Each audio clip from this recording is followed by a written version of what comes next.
Hello नमस्कार। आप सभी का मोस्ट वेलकम है अपने इस YouTube channel Shri online study पर। प्रीवियस क्लासेस में ज्योग्राफी की जो हुई हैं उसको आप जो है अच्छे से देखते हुए चलिएगा। सारी चीज़ें आपको समझ में आती हैं।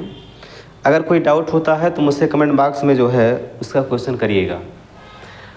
आज का जो टॉपिक रहेगा ये भारत के राज्य और केंद्र शासित प्रदेशों पर बेस्ड होने वाला है।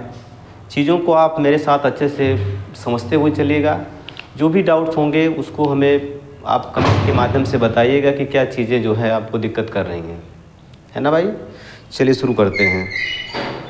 देखिएगा, भारत के राज्य और केंद्र शासित प्रदेश, आज का ये जो टॉपिक है भारत के राज्य एवं केंद्र शासित प्रदेश, केंद्र शासित प्रदेश, स्टेट एंड यूनियन टेरिटरी। वर्तमान की अगर दशा देखी जाए तो वर्तमान में जो है भारत में 28 राज्य प्लस 8 केंद्र शासित प्रदेश हैं। ठीक है, वर्तमान में कितने राज्य हैं? 28 राज्य हैं और 8 केंद्र शासित प्रदेश हैं। थोड़ा सा मैं इसके पीछे चलता हूँ। 2020 में जो है, पहले अगस्त 2019 में जो है, अगस्त 2019 में धारा 370 को समाप्त करके जो है जम्मू कश्मीर में 2 केंद्र शासित प्रदेशों का निर्माण किया गया था। ठीक है, अक्टूबर में ये प्रावधान लागू हो गया था, अगस्त में इसकी घोषणा की गई थी और अक्टूबर में जो है, अक्टूबर 2019 में जो है 2 केंद्र शासित प्रदेश बन गए। कौन कौन से? एक जम्मू एंड कश्मीर और दूसरा बन गया लद्दाख। जम्मू एंड कश्मीर और दूसरा बन गया लद्दाख। क्लियर है भाई? तो केंद्र शासित प्रदेश 2 बनने की वजह से जो है जम्मू कश्मीर को स्टेट का दर्जा हट गया, ये बन गया केंद्र शासित प्रदेश। तो 28 राज्य बच गए, 29 थे। इसके बनने के बाद कितने राज्य हो गए? 28 राज्य हो गए। और केंद्र शासित प्रदेश जो है ये 7 थे, 2 और जुड़कर 9 हो गए। ठीक है, जब भारत में 29 राज्य थे तो उस समय 7 केंद्र शासित प्रदेश थे। ठीक है, 29 राज्य और 7 केंद्र शासित प्रदेश ये कब तक थे? तो ये अगस्त 2019 तक थे। अगस्त 2019 में धारा 370 को समाप्त करके जो है 2 नए केंद्र शासित प्रदेशों का निर्माण किया गया। तो यहाँ पर राज्य कितने हो गए? 28 हो गए। केंद्र शासित प्रदेश 7 से बढ़कर 9 हो गए। ठीक है ना, 7 से बढ़कर कितने हो गए? 9 हो गए। लेकिन 2020 में क्या हुआ? जनवरी 2020 में 26 जनवरी 2020 को जो है 26 जनवरी 2020 में जो है दमन दीव और दादर नागर हवेली को मर्ज करके, दमन दीव एवं दादर नागर हवेली को मर्ज करके, दादर नागर हवेली को मिलाकर एक केंद्र शासित प्रदेश बना दिया गया। ठीक है ना, इन दोनों को क्या कर दिया गया? मर्ज करके एक केंद्र शासित प्रदेश बना दिया गया। तो 7 और 2 9 हो जाने चाहिए थे, तो 9 में से फिर एक कम हो गया, हो गए कितने? 8। तो वर्तमान का जो कंडीशन है उसमें भारत में 28 स्टेट एंड 8 यूनियन टेरिटरी हैं। क्लियर बात? चलो इनके बारे में हम थोड़ा सा देखते हैं कि कौन सा स्टेट कहाँ पर है और उनकी कैपिटल आपको याद करनी है अच्छे तरीके से, आप चाहे जिस तरीके से। और दूसरी ये बात, पहले नंबर पर तो कैपिटल याद रखोगे कि किस स्टेट की राजधानी क्या है। दूसरे नंबर पर आप मैपिंग के माध्यम से ये देखोगे कि कौन सा स्टेट किस स्टेट को टच कर रहा है, किसको नहीं कर रहा है। आई बात समझ में? ये ईमानदारी के साथ आपको काम करना है। चलिए यहाँ देखते हैं, ये ऊपर वाला राज्य जो है इसको बोलते हैं लद्दाख। ये है लद्दाख। क्षेत्रफल के आधार पर सबसे बड़ा जो केंद्र शासित प्रदेश है वो कौन सा है? लद्दाख। लद्दाख जो है ये क्षेत्रफल के आधार पर एरिया के आधार पर जो है सबसे बड़ा केंद्र शासित प्रदेश है। सबसे बड़ा केंद्र शासित प्रदेश, सबसे बड़ा केंद्र शासित प्रदेश कौन सा बन गया है भाई? तो सबसे बड़ा केंद्र शासित प्रदेश बन गया है लद्दाख। इसके पहले कौन था बताइए ज़रा। तो इसके पहले जो है, थोड़ा सा कट रहा होगा ना, हाँ, थोड़ा सा मैं नीचे लिखता हूँ। इसके पहले जो है केंद्र शासित प्रदेश जो था क्षेत्रफल के आधार पर वो था अंडमान निकोबार। अब क्लियर है, ठीक है। अंडमान निकोबार यहाँ पर है। अंडमान निकोबार जो है इसको मैंने बताया था आप लोगों को, अगर आप लोगों ने नहीं देखा है तो उस वीडियो को देख लीजिए। ये जो है अंडमान निकोबार है, अंडमान निकोबार। अंडमान निकोबार द्वीप समूह भारत का सबसे बड़ा द्वीप समूह है, ठीक है। तो जब तक ये लद्दाख नहीं बना था तब तक सबसे बड़ा केंद्र शासित प्रदेश कौन था क्षेत्रफल के आधार पर, तो अंडमान निकोबार था। लेकिन जब इसका 2019 में गठन हो गया तो सबसे बड़ा केंद्र शासित प्रदेश कौन सा हो गया, लद्दाख। इधर ये जम्मू एंड कश्मीर, इधर ये हिमाचल प्रदेश, ये पंजाब, ये उत्तराखंड। आप लोग इनके पूरे नाम लिखिएगा, मेरे पास जगह कम है इसलिए मैं आपको केवल एक हिंट दे रहा हूँ। बाकी आप जो है मैप के माध्यम से सारी चीज़ों को देखिए, हो सके तो एक एटलस परचेज कर लीजिए, ठीक है।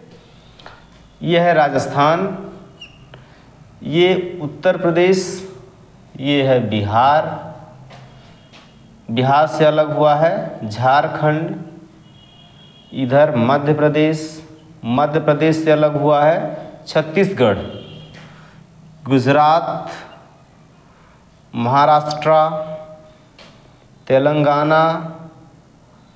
इधर आ जाइए भैया, ये है वेस्ट बंगाल, पश्चिम बंगाल, उड़ीसा, आंध्र प्रदेश, ANP में लिख दे रहा हूँ, आंध्र प्रदेश। यह है कर्नाटक, कर्नाटक, गोवा, इधर केरल, यह है तमिलनाडु, ठीक है, यह है तमिलनाडु।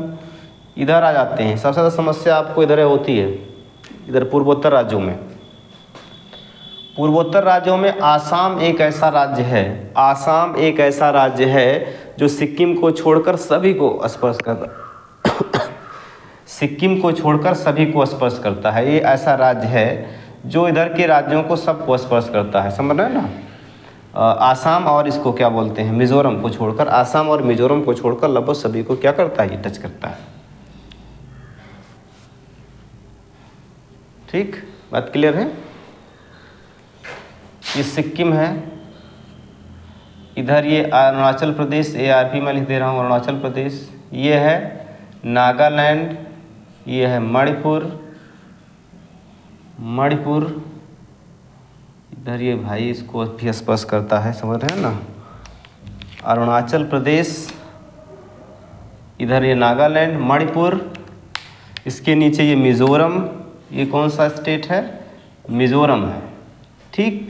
ये वाला है त्रिपुरा और ये मेघालय। ये आसाम जो है, आसाम को याद रखिएगा। असम जो है ये सिक्किम को छोड़कर जो है सभी पूर्वोत्तर राज्यों को स्पर्श करता है, सभी पूर्वोत्तर राज्यों को स्पर्श करता है, पूर्वोत्तर राज्यों को टच करता है, ठीक है। आई बात समझ में। तो इनकी राजधानियां भी आप याद रखिएगा। इन सभी राज्यों को जो है, किन किन राज्यों को, तो अरुणाचल प्रदेश, नागालैंड, मणिपुर, मिज़ोरम, त्रिपुरा, आसाम, मेघालय और सिक्किम, इनको हम पूरा का पूरा मिलाकर क्या बोलते हैं भाई, इनको हम पूरा का पूरा मिलाकर कहते हैं सेवन सिस्टर्स, 7 बहनें। लेकिन हैं इसमें कितने, सिक्किम को लास्ट में जोड़ा गया तो कुल मिलाकर हो गए हैं 8। कितने हो गए हैं, 8। यहाँ पर ये वाला आप एरिया देख पा रहे हो, एकदम सकरा वाला जो एरिया है, ये वाला एरिया, ये मुर्गे की गर्दन जैसा दिखता है, इसको चिकन नेक के नाम से जानते हैं। किस नाम से जानते हैं इसको, इस वाले एरिया को हम किस नाम से जानते हैं, तो चिकन नेक के नाम से जानते हैं, चिकन नेक। चिकन नेक के नाम से इसको जाना जाता है। मुर्गे की गर्दन जैसा दिखाई पड़ता है और ये मुर्गे की चोंच जैसा दिखाई पड़ता है। बाकी ये वाला एरिया आप जान ही रहे हो, ठीक, क्लियर है। आपको काम क्या करना है, इन राज्यों की कैपिटल, इन राज्यों की राजधानी आपको बढ़िया से याद रखना है। अगर कोई दिक्कत होती है तो हमसे बताइएगा, ठीक है। चलो आगे बढ़ें इसमें। अब देखिएगा कुछ और बातें मैं आपको बताता हूँ कि क्षेत्रफल के अनुसार सबसे बड़ा सबसे छोटा कौन सा राज्य या केंद्र शासित प्रदेश है। तो जैसे मैंने अभी आपको बताया जो है कि क्षेत्रफल के अनुसार सबसे बड़ा केंद्र शासित प्रदेश लद्दाख है, सबसे छोटा जो है वो लक्षद्वीप है। सबसे छोटा यहाँ पर कौन सा है, लक्षद्वीप है। क्षेत्रफल के अनुसार ये है लक्षद्वीप। तो देखिए भाई, क्षेत्रफल के अनुसार पहले हम राज्यों की बात कर लेते हैं।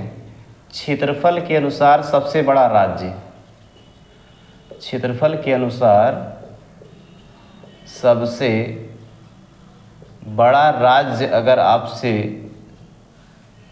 पूछा जाए तो क्या बताएंगे आप, राजस्थान। नंबर 1 पर क्या हो जाएगा भाई, राजस्थान। इसके बाद राजस्थान से थोड़ा छोटा कौन सा है, मध्य प्रदेश, मध्य प्रदेश। तीसरे नंबर पर आ जाता है महाराष्ट्र, महाराष्ट्र। तो ये 3 सबसे बड़े। चौथे नंबर पर अपना यूपी आ जाता है, चौथे नंबर पर उत्तर प्रदेश आ जाता है। तो ये क्षेत्रफल के अनुसार से चौथा सबसे बड़ा राज्य है। बाकी ये देखिएगा, क्षेत्रफल के अनुसार जो है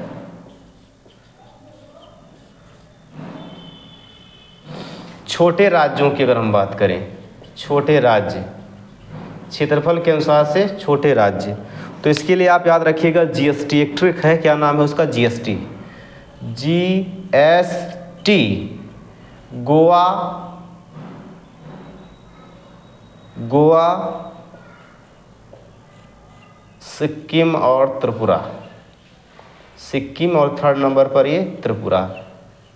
ये छोटे राज्य हैं और ये तीनों बड़े राज्य हैं, ठीक, क्लियर है बातें। चलो अगर हम यूटी की बात करें, केंद्र शासित प्रदेशों की बात करें,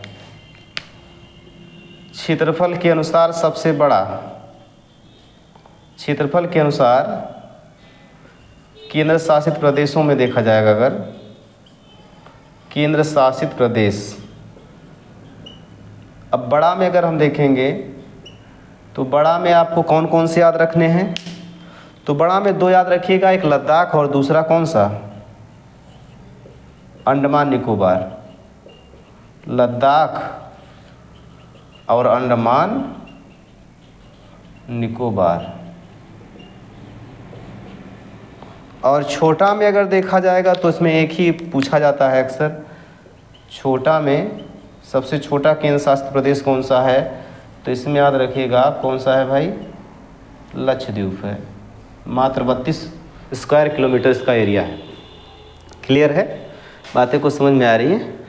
चलो अब और देखिएगा, कुछ ऐसे हम और फैक्ट की बात कर लेते हैं कि जैसे ये जो भारत में केंद्र शासित प्रदेश हैं, ये हैं कहाँ पर, लोकेटेड कहाँ पर हैं। तो देखिए भाई, एक तो यहाँ पर ये दिल्ली है, इस वाले एरिया में एक यहाँ पर है दिल्ली है, यह है दिल्ली, ठीक, दिल्ली। अच्छा एक स्टेट आपका नहीं बना ना, याद नहीं आया मुझे भी, ये है आपका हरियाणा, ये क्या है, हरियाणा, ठीक, HR लिख दीजिएगा, हरियाणा हो जाएगा। दिल्ली जो है ये जनसंख्या के अनुसार सबसे बड़ा केंद्र शासित प्रदेश है दिल्ली, भारत की राजधानी भी है दिल्ली। ये हो गया दिल्ली। इधर आ जाइए,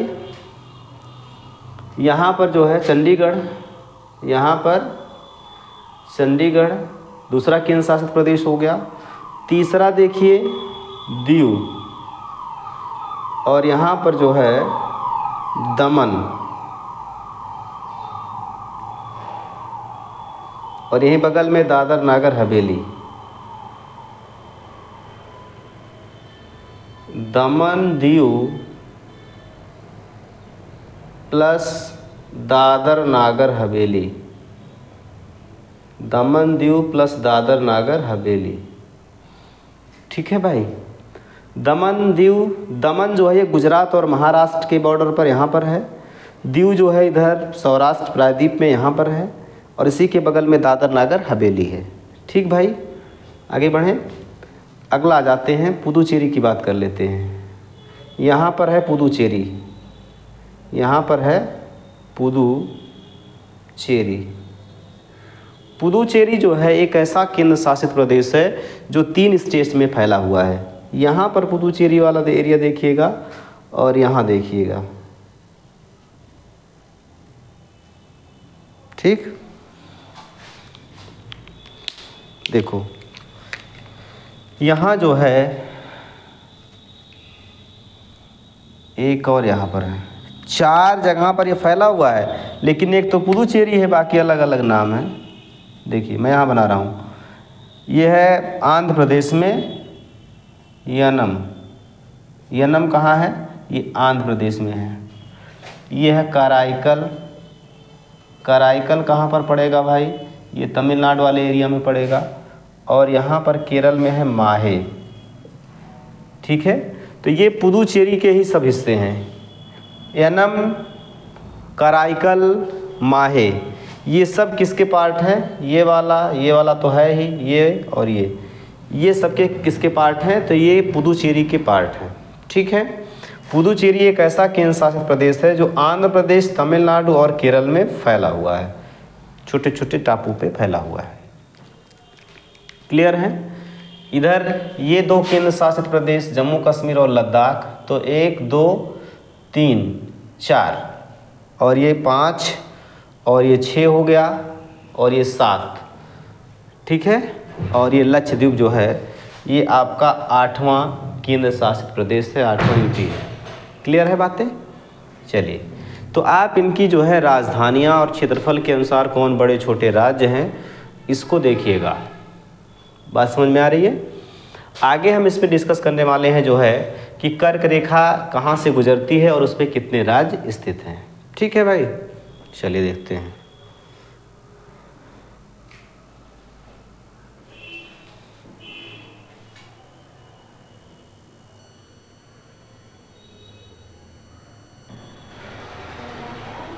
देखिएगा, यहाँ अगर हम आपसे कहें कि कर्क रेखा पर स्थित राज्य कौन कौन से हैं, ठीक है, तो कर्क रेखा यहाँ देखिए भाई, इधर से ऐसे जा रही है,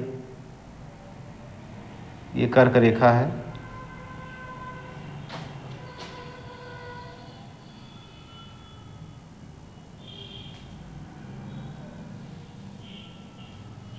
ठीक, सही से थोड़ा सा देख लीजिए, क्योंकि समस्याएं यहाँ आपको याद करने में तो होंगी ही।